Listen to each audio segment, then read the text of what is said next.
ഈ digital energy meter ഞാൻ മേടിച്ചത് ആമസോണിന്നാണ്.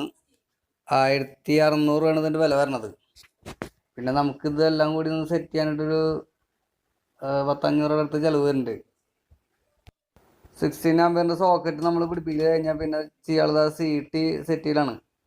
അത് നമ്മുടെ ഡിജിറ്റൽ മീറ്ററിൻ്റെ നീല കളറുള്ള കണക്ടറിലാണ് പിടിപ്പിക്കേണ്ടത്. അതിൽ ആ 2 വയറെ കണക്ഷൻ കൊടുക്കുക. ഈ വീഡിയോ നിങ്ങൾ സ്കിപ്പ് ചെയ്യാതെ കാണണം കേട്ടോ. ഇതിൽ കുറേ കാര്യങ്ങൾ പറയുന്നുണ്ട്, അതുകൊണ്ടാണ് സ്കിപ്പ് ചെയ്യാതെ കാണണമെന്ന് പറഞ്ഞത്.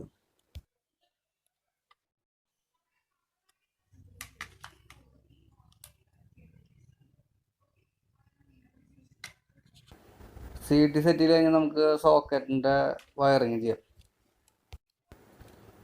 ഇത് വയറിൻ്റെ സ്ലീവ് കളയുന്ന ടൂളാണ്, ഓട്ടോമാറ്റിക് വയർ സ്ട്രിപ്പർ എന്ന് പറയും. അപ്പോൾ നമുക്ക് എത്ര ആവശ്യമുണ്ടോ ആ ആവശ്യത്തിലേക്കുള്ള സ്ലീവ് കളയാൻ പറ്റും.